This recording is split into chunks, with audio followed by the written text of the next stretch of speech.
Simone Weil is one of the most insightful and prophetic philosophers of the 20th century.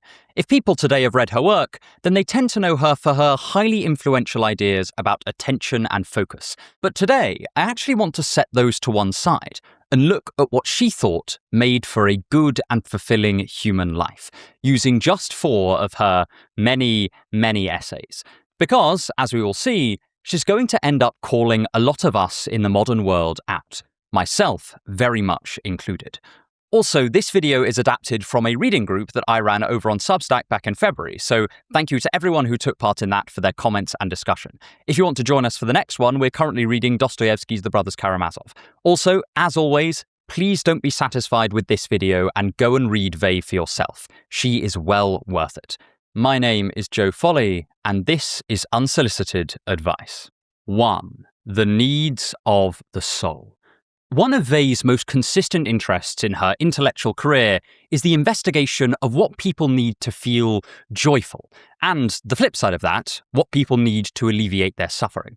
She believed that such a study just couldn't be undertaken simply through book learning and abstract theorizing, and so she had a pretty admirable habit of sort of just throwing herself into situations of immense suffering and then suffering alongside the people in those situations so she could truly learn what it was like to experience the lives she wanted to hopefully help. This was even more difficult for her because she suffered from a number of really quite extreme disabilities and illnesses, which eventually led to her death at a young age and could make even a materially comfortable existence really quite difficult.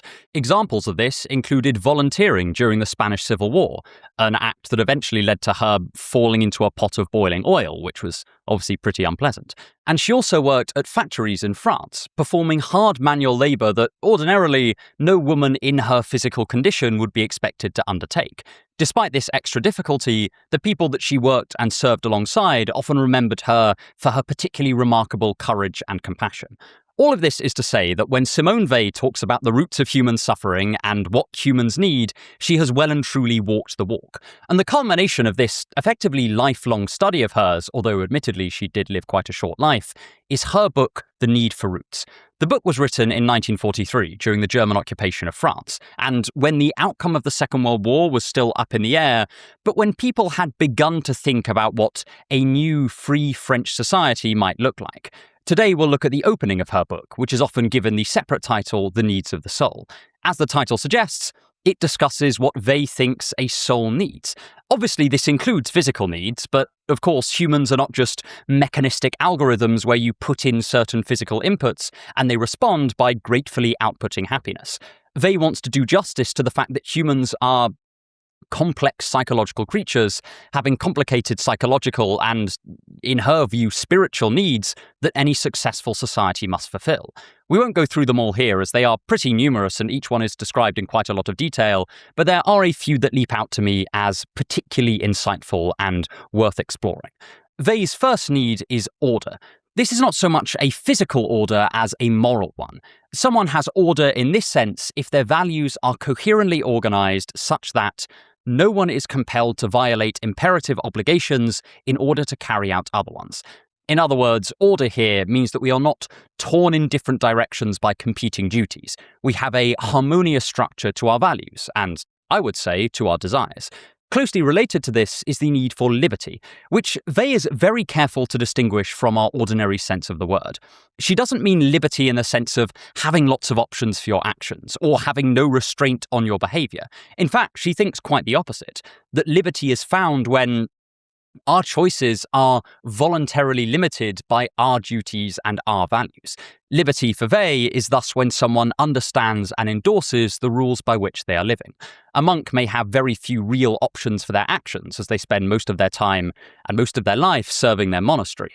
And yet they have liberty in Weil's sense because that is exactly in line with what they most value. We can immediately see a contrast between Weil's sense of order and liberty and how many of us were taught to think of a good life. We tend to think that having more options and more choices are always better, but Weil pretty pointedly disagrees. Whereas someone will undoubtedly suffer from having no options, and she definitely does recognize that, they will also suffer from having too many options. When the possibilities of choice are so wide as to injure the commonwealth, men cease to enjoy liberty. For they must either seek refuge in irresponsibility, puerility, and indifference, a refuge where the most they can find is boredom, or feel themselves weighed down by responsibility at all times, for fear of causing harm to others. In other words, Weil thinks we should never have so many choices that we experience an immense difficulty in working out what we should be doing. As a Platonist and a Christian, Weil would view this in more strictly metaphysical and moralistic terms, but the general lesson is instructive. A high quantity of options is totally pointless if the quality is poor, and none of them are actually the kind of thing that you would endorse as valuable. Weil almost certainly had in mind here the French factory workers that she worked alongside, who had so much of their time and energy taken up by something that they didn't consider valuable at all.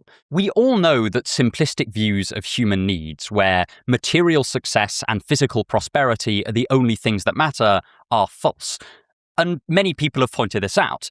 But I also tend to find that discussions often end there, so we all just pat ourselves on the back for being suitably nuanced. But, of course, that's just the beginning of the discussion, right? There are far fewer attempts to define these more complex needs that most of us agree and recognize that humans have. And Weil does do this in quite a lot of detail.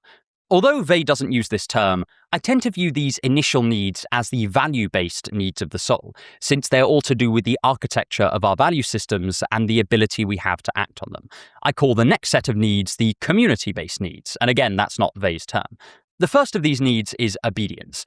Today we tend to have quite a dim view of the word obedience, but Weil is very careful to distinguish it from merely being servile. Obedience, in her sense, is actually very closely connected to liberty, because it is serving rules, and ideally leaders, that we ourselves endorse and respect. It is also closely related to Weil's concept of responsibility, which is the opportunity to get involved in decision-making in the society which you belong to. It's the ability to take up things like temporary leadership positions in your local community, and to have your inputs and opinions respected and listened to by others. Ideally, obedience and responsibility go hand in hand, and everyone involved in a community are united towards a shared aim that they all, more or less, endorse.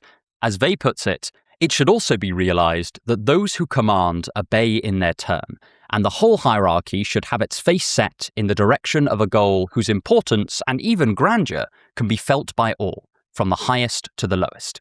This does sound a little bit utopian to me. I'm not sure if we will ever be able to get people at scale to agree in this harmonious a fashion. But I do think that Weil's observations here are still incredibly valuable because they lend a lot more detail to the oft-repeated idea that people want things like community and togetherness. We often say that kind of thing, but without really examining what it means at a granular level. What does it mean to belong to a community? Well, Weil gives one way of cashing this notion out. To belong to a community means, at the very least, that you hold positions of responsibility and obligations of obedience within a group whose aims you freely endorse and agree with. As a definition, it's not flawless. I can definitely think of critiques of it.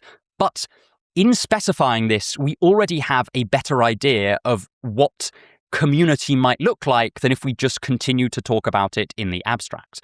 Though it should be noted, Weil herself is all too aware of how people can become totally subsumed into groups at the expense of their autonomy and well-being, and she condemns this in the strongest of terms. The next of Weil's community-based needs is equality, but much like the other needs she discusses, this is a very particular kind of equality. It consists in a recognition, at once public, general, effective, and genuinely expressed in institutions and customs, that the same amount of respect and consideration is due to every human being, because this respect is due to the human being as such and is not a matter of degree. In other words, whatever people's social position, they need to be respected as a human being. Even people we might otherwise morally condemn, Weil thinks we must at least recognize the human being within them and at the very least respect that. Beyond this, Weil thinks that the need for equality means ensuring that the advantages and disadvantages of different social positions equalize to a certain extent, such that no one feels like their humanity is being socially disrespected. One way Weil suggests we might do this is to take away as far as possible all quantitative character for differences. where there is only a difference in kind, not in degree, there is no inequality at all.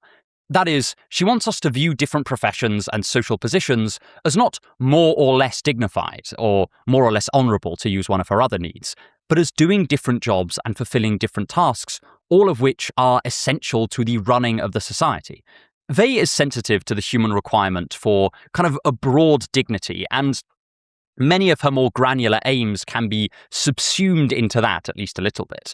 And importantly, this dignity can't just be personal, it has to be reflected in our social fabric and affirmed by the judgments of others. This, again, fleshes out the cliché that human beings are a social animal, because that in itself doesn't tell us anything about human fulfillment. It must be given more detail. After this part of the essay, Weil goes into more of the weeds of how she thinks an ideal society should operate. But I'm going to skim over some of that because this video is already going to be really, really long as it is. And I'm going to look at her final need, which is the need for truth. It is somewhat strange to think of truth itself as a human need. Part of Weil's emphasis on it is due to her particular mix of Platonism and Christianity, whereby truth and goodness and beauty hang together as ultimately different forms of the same thing. I'm willing to agree with Weil that, in principle, access to truth is a good candidate for a human need. However, the way that Weil thinks we should safeguard our need for truth is quite extreme. She calls for what I would see as very strict laws around when someone can be held legally liable for stating a falsehood. And I'm not quite sure how to feel about this. It's one of those proposals that can sound pretty good in theory, and in the kind of propagandistic world that Weil is swimming, I can totally understand why she would reach for this. It probably would be a good thing if the enforcers were perfect beings and we had perfect knowledge. As it stands, however, the possibility for malicious actors to just hijack such a system would be, I think, pretty likely. And it kind of glosses over the fact that the truth itself is quite difficult to establish in a lot of cases, especially in very complex situations. I agree with Weil that it is very important to ensure that, to use a classic British expression, the truth will out. But I'm skeptical about this particular mechanism of doing this. Although we don't have time to go through a lot of the rest of the essay here, Weil does generally hold some quite controversial and interesting views on freedom of expression. On the one hand, praising it highly and calling it essential, while on the other, also recommending what I would see as quite draconian limits on it in practice. As I say, the essay is just well worth reading for yourself. That aside, the thing that I enjoy about reading Weil's observations here, and this holds for the whole of the need for roots, not just the opening, is that Weil tries to put together a picture of human needs that do justice to the depth and complexity of our psychological makeup, while also actually getting specific enough to be informative. At every stage of her analysis, she is conscious of treating the human being as much more than merely an economic machine or a biological mechanism that you just feed food to and expect to be happy. Most of us recognize that such needs exist, but there's also a reason why we often don't talk about these needs as much. They're very difficult to establish, and any taxonomy, including Weil's, is going to be pretty controversial. I'm sure you can already spot some issues with her taxonomy here. But I don't think that the difficulty of the question should deter us from approaching it. I also think that Weil, with both her peculiar intellectual background, I mean peculiar in the sense of singular, and incredible sense of perspective and experience, is often able to challenge some of the common sense assumptions that we've often inherited. Is it true, for instance, that our need for liberty is best conceived of as just having more options? Or is Weil's analysis much closer to the mark? Of course, ultimately, the question of human needs is an empirical one, but I think that Weil's work, informed as it is by her pretty widespread observations of different forms of suffering in different circumstances, it kind of places her in a pretty ideal stance for sketching out a more detailed picture of what goes into making a human being flourish. This isn't to say that I think her analysis is flawless. I've actually criticized her a fair amount in this section, but I came away from reading this essay with some of my sometimes unconscious assumptions challenged, and in that way, Weil brings forth the wonder, or thauma, that her beloved Plato characterized as the beginning of true philosophical inquiry. But what's the opposite of a fulfilled soul? Well, Weil already wrote of such a state years before the need for roots. 2. Suffering and the poem of force. We humans are very good at pretending that our problems are utterly unique and have never been examined or felt by those in previous ages. Simone Weil herself had a great interest in the ancient world, And as such, her writings often help us realize that we're not necessarily all that different from these ancient peoples, and that our own problems are often transformed versions of theirs. Many of Wei's essays touch on themes of suffering. It's something that she's really interested in. But one of my favourites is her commentary on the Iliad, which is called, rather appropriately, The Iliad or the Poem of Force.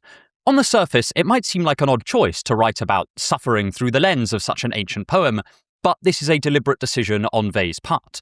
She's writing this while she's still in France during the first year of the Second World War. It's thus an implicit comment on authoritarianism, while at the same time drawing a line between the violence and degradation of the 20th century and the violence of the ancient world. The idea, at least in part, is to let us know that our suffering isn't totally special. It is often a repetition of perennial themes. The more things change, the more things stay the same, so the saying goes. Weil opens by discussing what force is, because it's kind of a technical term for her. Force, she says, is something that transforms a living, conscious subject into an object for another person's use. This is obviously most literal in the case of, killing, since you are just literally making someone into an inert object. But in some ways, that's also the least interesting kind of force. What's more interesting for Weil are those times where force takes away someone's will and the value of their subjectivity, but stops short of ending their life. In other words, when someone holds the power of life and death over another human being, and so can control them. We can immediately see part of why being on the receiving end of force, in this sense, is so very painful, why it's a particularly pointed form of suffering. It's because it contravenes many of her needs of the soul. When someone is oppressed by force, they no longer have the ability, for instance, to act in line with their values, or hold responsibility, or be obedient to an authority which they freely respect. They are merely a vessel for someone else's will. And to be in this position is to reduce the human being down to the level of a tool. It is objectification in the truest sense of the word. And it's no surprise that being in such a position is a pretty pointed kind of suffering. For Weil, it is quite literally the oppression of the soul itself. Weil illustrates her point with various examples of supplication from the Iliad. That is, times where a character is begging another character for mercy, and often to grant them life, to spare them from death. In that moment, according to Weil, these supplicants are degraded. Partly because it's just a, straightforwardly undignified thing to undergo, but also because they are being forced to admit that someone else has complete power over them, and they have nowhere else to turn other than the goodwill of their new master to seek the restoration of their humanity and their relative independence of will. Interestingly, Weil does actually get some of the details of the Iliad incorrect here, and I'm just spitballing here. I don't know if she actually had a copy to hand when writing this essay, because they're all kind of pedestrian details that you could quite easily check. But either way, her observations themselves are valuable, even if she gets some of the individual examples, unfortunately, wrong. As I say, she may have been writing this without a copy of the Iliad to hand, because I think she was in hiding at this time. One of the key themes that Weil identifies in the Iliad is that when people seek to wield this oppressive force over one another, they do so often under a particular delusion, which we might call the permanence of power delusion. As she puts it, the strong are, as a matter of fact, never absolutely strong, nor are the weak absolutely weak. But neither is aware of this. They have in common a refusal to believe that they belong to the same species. The weak see no relation between themselves and the strong, and vice versa. Weil thus points out that we tend to essentialize our current positions of power in relation to one another. This makes us far more likely to be cruel when we are in such powerful positions, because we are imagining, perhaps even unconsciously, that things will never change. The powerless do this as well, which enhances the humiliation of powerlessness. For Weil, this is all part of what makes force, as she defines it, so very destructive. And again, she uses the Iliad to illustrate this point, observing that Homer represents this with the ever-changing fortunes of the Trojan War in its last year, with the advantage going back and forth between the Achaeans and the Trojans, and with victory often being snatched from the eager hands of one side or the other, at the very last moment. And often this is done through the direct intervention of a god, which Weil sees as analogous for the interference of fate. Or, to put this in more secular terms, the sheer enormity of factors outside of our direct control. Because when the powerful feel themselves invincible, and thus entitled to enact whatever petty cruelties they so wish onto their fellow man, they forget that they too are powerless compared to such overwhelming forces as fate and circumstance. As she puts it, sometimes chance is kind to them, sometimes cruel. But in any case, there they are, exposed, open to misfortune. Gone is the armor of power that formerly protected their naked souls. Nothing, no shield, stands between them and tears. Weil's point here is to dispel our illusions about force and power, whether we are the powerful or the powerless, or more likely, somewhere in between. No one is powerful forever, and we will all be at the mercy of others at some point and someday. I know this is a slightly weird example, but when I was reading this essay, I was reminded about how some of the very richest people in the world have dug bunkers and hired armed guards for those bunkers in the event that civilization falls. But of course, if that happens, at that point, their money will no longer be useful to pay those armed guards and thus keep them in power in that situation. Thus, this is the illusion of security bought by the illusion of impregnable power. If nothing else, we will all, if we're lucky, grow old one day and become physically frail, at which point even the most powerful of dictators is very much at the mercy of the web of doctors and guards who keep him safe and secure. In truth, it seems like wielding such enormous power just isn't the enviable position it first appears to be. But the thrill of holding the lives and fates of other people kind of in our hands is so compelling that for many, the wish to use force persists nonetheless. We can see here Weil's clear distaste for authoritarianism. In her essay that we'll discuss in the next section, called The Power of Words, Weil talks about how we will often implicitly assume that our enemies, be they political or personal, hold their negative qualities as essential aspects of their being, such that their individual circumstances simply do not come into it, and we would not, under any conditions, act like they do. And Weil was worried that if we viewed the rise and reign of someone like Hitler in this way, then we would be blinded to the fact that we too have the potential inside of us to become an authoritarian monster. By purposefully using the Iliad, a poem that is, kind of universally judged as at least sometimes reflecting perennial themes of the human condition, Weil makes this threat of authoritarianism all pervasive, both politically in the sense that we'll always have to be wary of its creeping incursions, but also personally because we shouldn't pretend that we are different in type from the authoritarian. Do we buy into the illusions and allure of force that she outlines in her essay, including the illusion of permanent safety? I kind of suspect that many of us do, at least on a minor level, even if we don't always acknowledge it. Not in the sense that we're all wannabe dictators, but in the sense that we hunger for a place of mythological permanent safety and security. I mean, maybe this is just baseless speculation on my part and will be empirically disproven, but I kind of suspect that a driving factor in people who endlessly pursue things like money or social status is that these things can definitely give the illusion of permanent security. If everyone loves you and you have oodles of money, and money is, in effect, the measure of power today, then you will at last be safe without need to worry. And I think it's worth noting that, you will be safer than someone without those things, but you're still a speck of dust next to the power of circumstance, and a million things could turn your life upside down and override your so-called power with the universe's own brutal force. A serious illness or the death of a loved one, or obviously something completely catastrophic like a nuclear war, would smash this illusion of safety completely. But all of this is a bit off topic.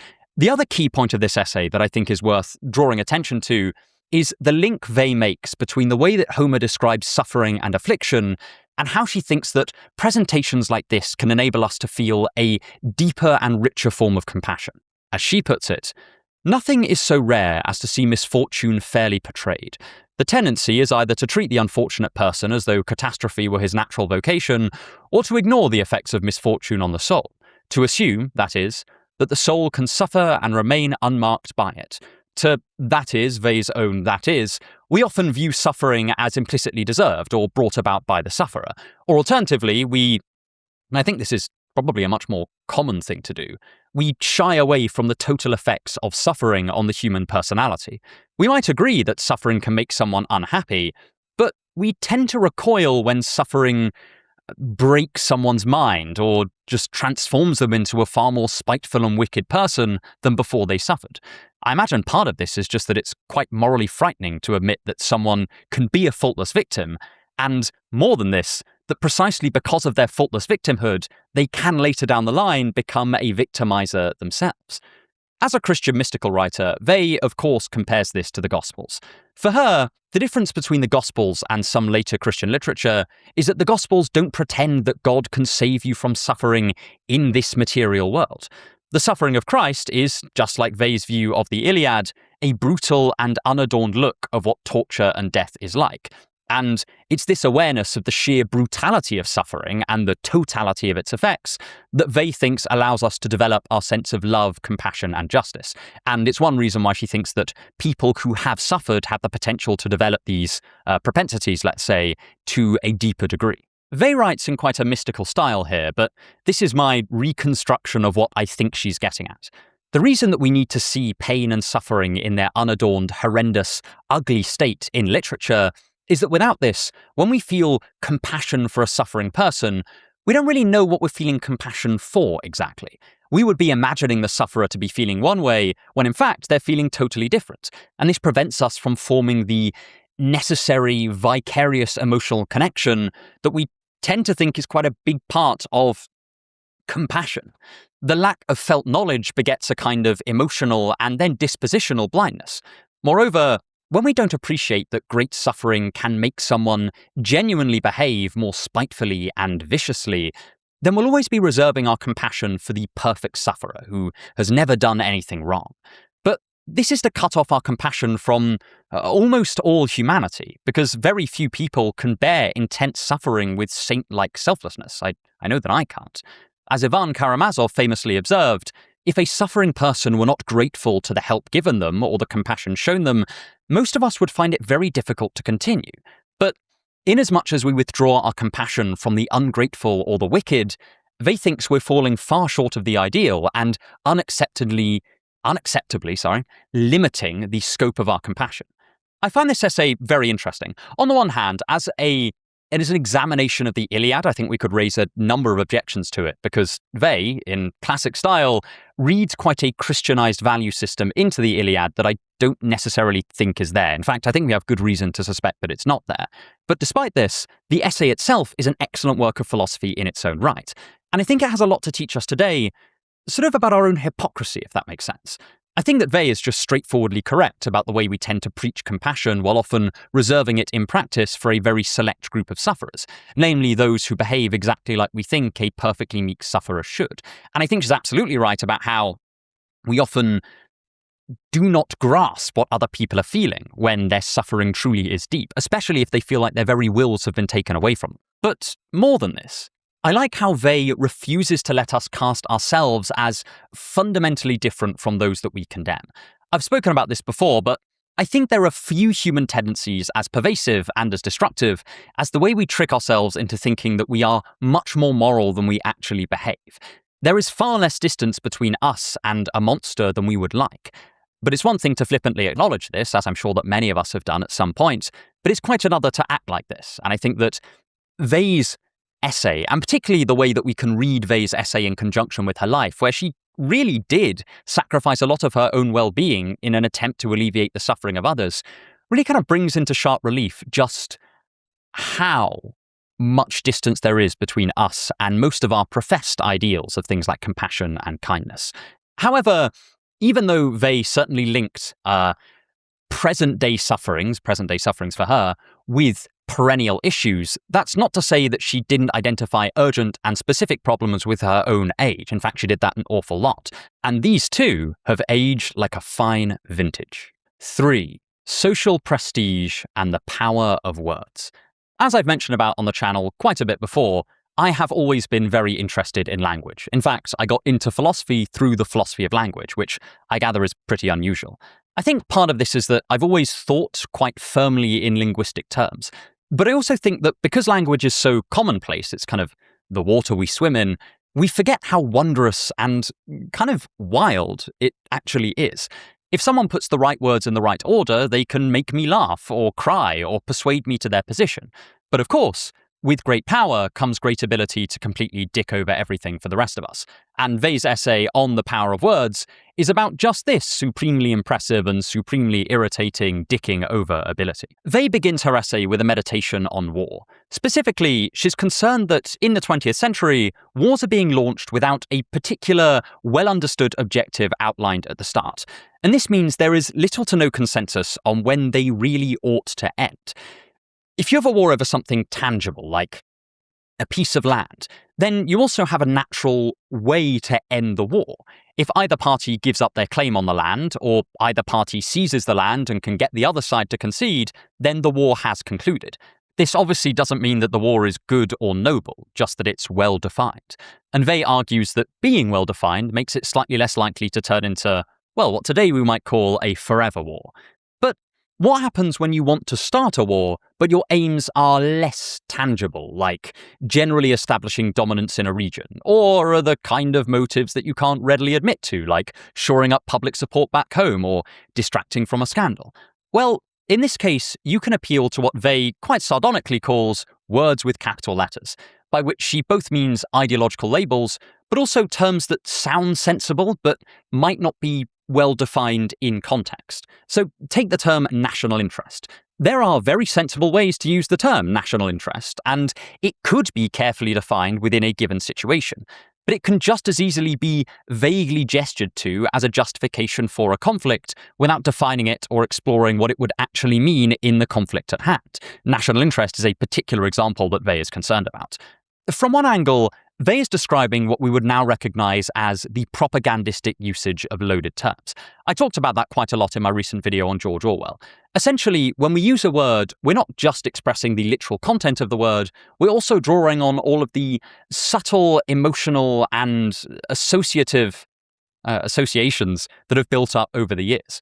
I could describe a protest as in favour of liberty or in favour of licentiousness, depending on whether I wanted to frame the protesters as brave freedom lovers or amoral nihilists, because in the first case, a reader is likely to draw all kinds of conclusions about the government they're protesting against. They'll probably view it as authoritarian or, maybe even outright tyrannical. But in the second case, they may instead view the protest itself as an unreasonable excess organised by a group of selfish, egoistic libertines. I'm drawing on the associations of the words that I'm using to persuade the reader of a particular point of view without ever having to state it outright or argue for it. And of course, that means it is much more difficult to challenge it. Wei points out that sometimes the associations with a given word can become so strong that it manages to stand on those alone, factual content be damned. I think the word liberty is actually kind of a pretty good example of this, even though Wei uses it herself elsewhere. It's kind of impossible to describe something as liberty and also view it in a negative light. It comes with such strong positive associations. We don't tend to go around saying, God, I'm just suffering from all this liberty. If we are talking about a negative thing associated with freedom, we tend to use different words like aimlessness or paralysis. Particular people, most notably in politics, but also very much elsewhere, can employ these associatively rich but unhelpfully vague terms to persuade the public to support a given course of action, regardless of whether it is the best justified way forward, because they've kind of cut out the need for justification altogether. They're striking straight at your affects. Aside from the obvious, the reason Wei finds these loaded terms so counterproductive is because they make it much more difficult to ask pointed questions and thus get to truth.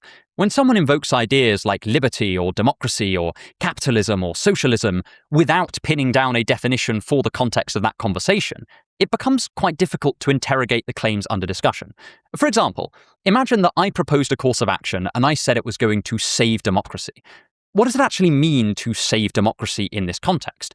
Do I mean simply ensuring that the nation's current democratic institutions remain intact? Is it going one step beyond this and widening political participation beyond the ballot box, educating the citizens of a country to think more deeply about their political situation? Am I using the term democracy to actively exclude some voters? So I would really be arguing for a restriction on what most people would call democracy. Because the term is so potentially vague, we struggle to see exactly what I mean. At the same time, we're prone to being carried away by the associative richness of the word, such that these questions may not even occur to us. They might even seem like they are questioning democracy in this context. And we can all be fooled by these kinds of words, regardless of how enlightened we take ourselves to be. An extreme example of this is how words can be used to cause people to actively act against the values that those words represent. They point to the number of people who will clamour for freedom, yet seem to put up with authoritarianism or even support it as long as it's framed using the right words. After this, Weil turns to the relationship between power, words, and social prestige. And similar to that delusion of permanent power that we already discussed, when we find ourselves in a powerful position, Weil argues, and I find it personally convincing, that we tend to want to justify that power by dressing it up in socially prestigious but ultimately quite empty terminology. As she puts it, the allocation of power is arbitrary, because all men are alike, or very nearly. Yet power must not seem to be arbitrarily allocated, because it will not then be recognized as power. Therefore, prestige, which is an illusion, is of the very essence of power. All power is based, in fact, upon the interrelation of human activities, but in order to be stable, it must appear as something absolute and sacrosanct, both to those who wield it and those who submit to it, and also to other external powers. This is not too dissimilar to a point that Nietzsche once made, where he compared value systems to sign languages of the affects. Although Weil would disagree with almost everything Nietzsche said concerning religion and like a whole bunch of other stuff, she is still pretty alive to the way that we can reify and sacralize temporary social positions using grand rhetorical structures made out of, well, potentially dozens of these unhelpfully emotive terms. And speaking of prestige, that in itself becomes its own dreaded magic word and is a particular target of Weil's ire. Weil points out that prestige itself, even prestige that has become pretty disconnected from power, becomes its own source of conflict. She discusses this in the context of countries defending their international prestige, but it applies just as well to individuals. We are social creatures, and thus, among the things we compete over are reified forms of social reputation, or, in other words, prestige. Weil is genuinely terrified at how we can become seduced by social relations.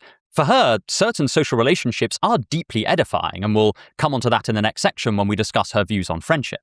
But the realm of the social is fraught by what they would call spiritual danger. This is because being embroiled in a social group gives the appearance and the internal feeling that you are related to something greater or higher than yourself, which they thinks is properly the role that God or the good should play in a human life. When we gain social prestige, we get an enormous emotional reward, similar to what they would think is genuine moral and spiritual fulfillment in a relationship with God. And we know from historical examples of horrific group violence just how disastrous that can become. Weil's point is that it kind of stands in for the genuine good. But Weil is even skeptical of group identities that are not explicitly antisocial or violent, because she thinks they make us divert our attention away from real goodness, which, again, for her is God. In a very real way, social prestige for Weil is considered an idol, and it's part of why she's so pessimistic about the organized Christian churches of 20th century Europe. She saw Christianity as calling people towards affliction and poverty, all those things that lacked social prestige entirely. And she also saw that the churches around her were so dazzled by social prestige that they were unable to live up to their true Christian calling. Social prestige seems to be able to lead even otherwise reasonable and well-meaning people astray. Those who set out to do real good, according to Weil, can quickly find themselves disoriented and waylaid, and eventually betraying their oh-so-noble original goal. Weil's suggestion for how to deal with these words is actually really quite analytic, especially considering her more mystical leanings. She thinks we should interrogate the terms with pointed questions until they either reveal their emptiness or the speaker is forced to pinpoint a definition for them. As she puts it, to sweep away these entities from every department of political and social life is an urgently necessary measure of public hygiene. But the operation is not an easy one. The whole intellectual climate of our age favours the growth and multiplication of vacuous entities. Perhaps we should begin with a reform of our methods of scientific education and popularization, abolishing the artificial vocabulary which those methods crudely and superstitiously encourage. By reviving the intelligent use of expressions like to the extent that, insofar as, on condition that, in relation to, And by discrediting all those vicious arguments which amount to proclaiming the dormitive virtue of opium, we might be rendering a highly important practical service to our contemporaries. In some ways, I think Weil might be more optimistic than I am here. I think that this is going to be a far more difficult job than she seems to present. However, I do think this is another example where her observations were insightful in her time, but have grown even more so today. Whereas Weil was writing at a time where the means of mass communication were restricted to quite a small set of people, now we are producing more text than ever, and have less time and attention to devote to the text that we receive. And thus there are almost certainly more instances of her powerful yet terrifying capital-lettered words. She not only manages to preempt a lot of what modern scholars of propaganda have since demonstrated, but she crafts quite an interesting solution. Her suggestion at the end that we all get used to expressions like "to the extent that" demonstrate a specific epistemic mode that she's recommending, one that is far less confident in making broad sweeping claims at all. It's a real epistemic humility to kind of match, I suppose, a Christian humility. And such language will inevitably be rhetorically far weaker, but it does have the advantage of precision. And if nothing else, it will hopefully be able to bring the vacuity of these words with capital letters into the light of day. Moreover, I think that Weil's separate point about social prestige is incredibly worthwhile, even though in the essay it fills a kind of subordinate role. Although Weil frames her argument in thoroughly Christian terms, it lends itself equally well to a more secular formation. Where Weil talks about satisfying one's group replacing an orientation towards God, we can talk about the intoxication of social prestige and social approval permitting us to commit actions that we would ordinarily deem abhorrent, something that is all too relevant in the internet age, where prestige can be quantified and scored, making it even more addictive. And again, we have countless historical examples of just where this kind of thing can lead. Underlying Weil's critique of language here is a respect, running through all of her works, for the informed human will. We saw that earlier where she placed truth as a need of the soul, and this actually carries over to her ideas about a much more down-to-earth component of human life. 4. Friendship, necessity, and hatred. Friendship, generally speaking, is one of those things that we think is underrated and important, but often don't act like it's important. There are 1,000 think pieces online about the importance of friendship, and I've written at least one of those myself. But I'm not convinced this has actually moved the needle in our cultural attitude towards friendship, nor do many of these articles examine the idea of friendship in that much detail. And this is where, once again, Simone Weil can be incredibly helpful. What, in this anthology, is called On Friendship is actually an excerpt from a larger letter sent to Weil's friend, the priest Joseph-Marie Perrin. Many of Weil's most famous writings are contained within these letters, and Perrin was certainly very lucky to have such a pen pal. I just get spam emails. The importance of friendship is touched upon quite a bit earlier in the letter, when Weil discusses the love of different religions. She warns against being religious in the kind of diffuse, unspecified way that doesn't demand anything from us, and is instead vaguely gesturing at a feeling. She argues that to truly love religion, we must first learn to love a single religion in detail, and then branch out from there. Weil's syncretism must be earned, not given. She conceives of friendship in quite a similar way, arguing that we can only learn to love our neighbour in general by loving particular people deeply. That is, by embracing a friendship with them. And I think there's something really quite correct and insightful about this idea. Just reflecting on my own life, I can think about all the times that I woke up with a generalized goodwill towards all humanity that just dissolves the instant I make contact with someone even slightly difficult. Being kind in the abstract is all well and good, but we live in the particular, and if it doesn't make contact there, it's just empty words. I felt a bit called out by Weil during this letter, but I think rightly so. In her more detailed observations of friendship, Weil talks about the obvious ways in which we can think we have friendship when we do not, and instead simply desire our own advantage brought about by the other person. This is a familiar idea from Aristotle, who argues that friendships of utility and friendships of pleasure are both self-focused friendships, since they wish our own good rather than the good of the other for their own sake. Strictly speaking, that's his definition of friendliness. However, Weil's more interesting observation is about the danger of mixing affection and necessity. That is, when we both love someone, but also feel like we need them. Today, we don't tend to think of need and friendship as inherently opposed. It's in fact not uncommon in English to express love or friendship by saying, "I need you."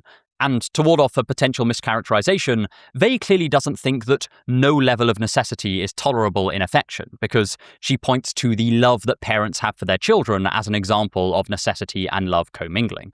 A parent can't bear to lose their child, and to that extent they do need them, but this doesn't normally prevent them from loving their children in a way that genuinely wishes the child good. The tension between necessity and friendship comes from a certain kind of need, the need for a person to behave in a certain way towards us. The more we need this, the less, Vey argues, we can respect someone's autonomous will, and thus the less we can truly have friendship. In Vey's view, the reconciliation of need and autonomy is, because of Vey's Christian mystical leanings, only made possible through a miracle. When a human being is attached to another by a bond of affection which contains any degree of necessity, it is impossible that he should wish autonomy to be preserved, both in himself and in the other. It is impossible by virtue of the mechanisms of nature. It is, however, made possible by the miraculous intervention of the supernatural. This miracle is friendship. However, we don't need to take this entire view on things to find Vey's essay helpful. Many of her observations about the dangers necessity poses towards friendship are eminently relevant to secular life. For example, take the following idea. We hate what we are dependent upon. We become disgusted with what depends on us. Sometimes affection does not only become mixed with hatred and revulsion, it is entirely changed into it. Now, we've already gone over how Vey doesn't think this is a universal rule. However, I do agree that when we are bonded together majorly or wholly by necessity rather than by affection freely given, we can find ourselves both unable to happily stay with someone and unable to leave them. And this really can make what would otherwise be something uplifting into something repulsive and suffering-inducing. Absent miraculous intervention, necessity can, for Vey, erode friendship by impinging on the autonomous respect that makes fulfilling friendship possible. We can link this back a little bit to what she said about force in the earlier essay. She demeaned and condemned force precisely because it treated a living, willful human being as if they were an inanimate object, with no particular compulsion or desire of their own. In the context of friendship, this is mirrored in having the utmost respect for the other person as a willful subject. In a very real way, I think that force and friendship for Vey become this opposed pair. And when I was reading this letter, I was reminded of a kind of hostile dynamic that I often find emerges online. When I wrote this post on Substack, I just watched Louis Theroux's documentary on the manosphere, which I talked about in a previous video. And it struck me that the men in that documentary often struggled with two thoughts that don't really play nicely together. They required the affection of women to bolster a certain image they had of themselves, but they didn't actually value these women as full, willful subjects with perspectives worth taking seriously. And this put them in a bit of a bind, because they could never actually be moved by the affirmation and affection offered to them, given that they held the source of that affirmation in contempt. It's the perfect exemplification of hating what we are dependent on. If we specifically nurse hatred for the people we are likely to feel like we need, we are consciously locking ourselves into a situation where we will orbit and attract exactly what we despise. Of course, this goes for many other social situations as well. I think another example of it is the person who considers themselves incredibly superior to others. On the one hand, they need evidence of that superiority, but on the other, it can only come from people who they must consider inferiors, and thus whose viewpoint they cannot respect. The recognition of superiority here is thus always tainted by a spiteful reliance on the very people that are being disdained. And all of this is worth considering. I think it's all fascinating stuff. But I actually think that Vey's most interesting observation comes in the following line. There is something universal about friendship. It consists in loving a human being as we would like to be able to love each and every one of those who make up the human species. That is, to see a friend is to see someone as they ought to be seen.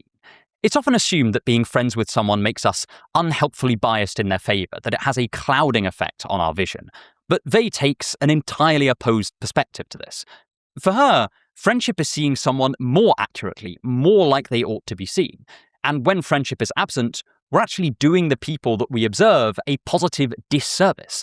Thus, friendship has an important educative purpose for Vey in that it teaches us how to properly love humanity more generally through these particular examples. A similar argument is actually given by the modern philosopher of love, Troy Jollymore, in his book Love's Vision, where he similarly argues that love actually gives us the ability to appreciate people in their full profundity, and that most of our perceptions of others that we don't love are just like judging a massive tome after reading only the first page. And despite her concern for human well-being on a wide scale, as evidenced in The Need for Roots, Weil knows that purely taking this wide approach is insufficient. As we said, a human life occurs in the particulars, and if Weil wants to understand human fulfillment and human suffering, then the everyday topics like human friendship must be given a thorough analysis. And clearly, Weil's analysis here is both insightful and, I think, innovative. I think it lends a genuinely fresh perspective to what is such a commonplace human experience that we don't often stop to consider it in detail. So, taking just these 4 pieces of work together, and Weil wrote an awful lot more than this, the overwhelming feeling is of a thinker who wishes desperately to help people find fulfillment and has devoted her time to examining the kind of things that bring on despair and the kind that bring on joy. Many of her ideas sound very simple on the surface. At a glance, you could call them cliché. But when examined in detail, they are lent an additional granularity that flesh out and make valuable what could just be trite platitudes. Moreover, Weil really was someone who was willing to put her love and compassion for others into practice, and she was willing to endure intense personal sacrifice for her ideas, and more importantly for her, for other people. We have, of course, only scratched the surface of what Weil has to offer as a thinker, but I hope that I've demonstrated her importance. There really is an extra potency given to her writings by the knowledge that she attempted to live out each of her ideas in her life, something that certainly not all philosophers can say. But someone who really admired Weil and was instrumental in publicizing her work was Albert Camus. And if you want to learn about one of his most famous works, The Myth of Sisyphus, you can watch my video on that right here. Thank you so much for watching, and have a wonderful day.